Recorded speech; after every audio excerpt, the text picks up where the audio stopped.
السلام علیکم ورحمۃ اللہ وبرکاتہ۔ محترم سامعین، سورۃ الفجر کا بیک گراؤنڈ یہ ہے کہ اللہ تبارک و تعالیٰ نے اس سورت کے اندر 5 قسمیں کھا کر غافل انسان کی غفلت پر متنبہ فرمایا ہے، اور اس کی غفلت کو 3 مثالوں کے ساتھ بیان فرمایا ہے کہ ایک انسان غفلت کے ساتھ اپنی زندگی جب گزارتا ہے تو اللہ تبارک و تعالیٰ اس کی غفلت پر دنیا میں بھی عذاب دیتا ہے، اور آخرت کی جو زندگی ہے اس زندگی میں بھی اس کو عذاب دے گا۔ اور اخیر میں اللہ تبارک و تعالی اس چیز کو بیان فرمایا ہے کہ جو انسان اللہ کی مرضیات پر زندگی گزارتا ہے وہ اس کو ایک اچھی زندگی ملے گی، اور جو انسان اللہ کی مرضیات کے مطابق زندگی نہیں گزارتا ہے اس کو ایک تکلیف دہ زندگی ملے گی، اس کو بھی بیان فرمایا ہے۔ تو آج سورۃ الفجر کا ترجمہ، تفسیر اور اس کے لغوی معنی پڑھیں گے۔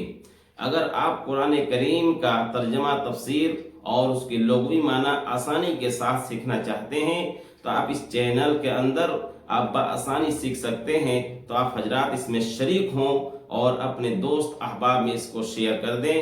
تو چلیے شروع کرتے ہیں۔ بسم اللہ الرحمن الرحیم۔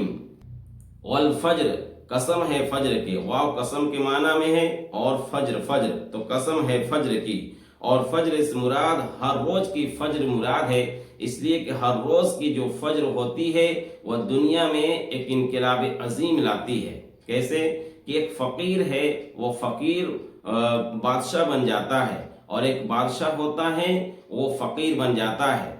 آگے اللہ نے فرمایا وَلَيَالٍ عَشْرٍ، اور قسم ہے 10 راتوں کی۔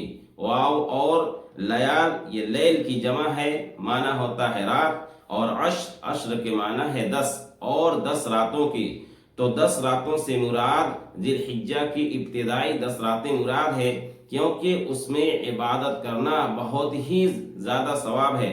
چنانچہ احادیث میں آیا ہے کہ جو انسان اس کے دین کا روزہ رکھتا ہے تو 1 سال کے روزے کے برابر اس کو ثواب ملتا ہے، اور رات میں جو عبادت کرتا ہے تو شب قدر کے برابر اس کو ثواب ملتا ہے۔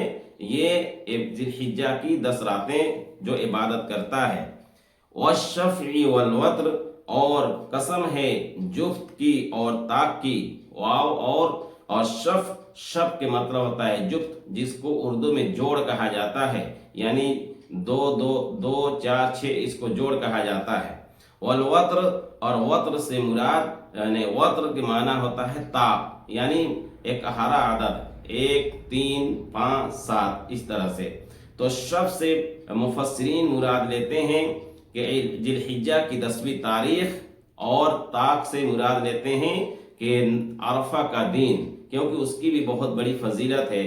لیکن دوسرے مفسرین فرماتے ہیں کہ جفت سے مراد تمام مخلوقات ہے، اس لیے کہ اللہ تبارک و تعالیٰ نے جتنی بھی مخلوقات ہیں ان تمام مخلوقات کو جوڑا جوڑا بنایا ہے۔ مثلا کیا ہے کہ گھوڑا ہے تو اس کا بھی جو مؤنث ہے اس کو بیان فرمایا ہے، انسان ہے تو انسان یعنی مرد ہے تو عورت کو اللہ تبارک و تعالیٰ نے بیان فرمایا ہے، پیدا فرمایا ہے۔ اس لیے شف سے مراد مخلوقات ہیں، اور وتر سے مراد خالق یعنی اللہ تبارک و تعالیٰ کی ذات ہے۔ واللیل اذا یسر، اور قسم ہے رات کی جب چلنے لگے۔ واو اور لیل رات کے معنی میں، اذا جب، اور یسر کے معنی ہوتا ہے چلنا۔ جیسے کہ سیر و تفریح انسان کرتے ہیں تو سیر و تفریح سے کیا چلا جاتا ہے، تو سیر سے ہی یسر ہے، جب چلنے لگے یعنی رات جب ڈھل جائے۔ حل فی ذلک قسم لذی حجر، کیا ان قسم میں عقل مندوں کے لیے، کیا یہ قسمیں عقل مندوں کے لیے کافی نہیں ہے یا بہت بڑی ہے؟ حل کیا، فی میں ذالکا اس یا وہ، ذالکا کا معنی ہوتا ہے وہ، لیکن یہ اس کے معنی میں ہے۔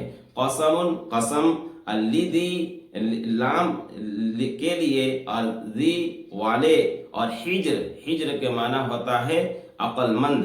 تو عقل مندوں کے لیے یہ قسمیں بہت بڑی ہے۔ کیا یہ قسمیں، مذکورہ جو قسمیں ہیں عقل مندوں کے لیے بہت ہی بڑی ہے؟ کیوں کہ اگر ایک انسان عقل مند ہے تو فجر کو، اس کے فجر کو سوچے گا تو اللہ تبارک و تعالیٰ کی حقانیت کو تسلیم کرے گا۔ اسی طرح سے عشر ذی الحجہ، اس رات کو سوچے گا، خیال کرے گا، تو پھر اللہ کی عبادت کرے گا اور اللہ کی حقانیت کو پہچانے گا۔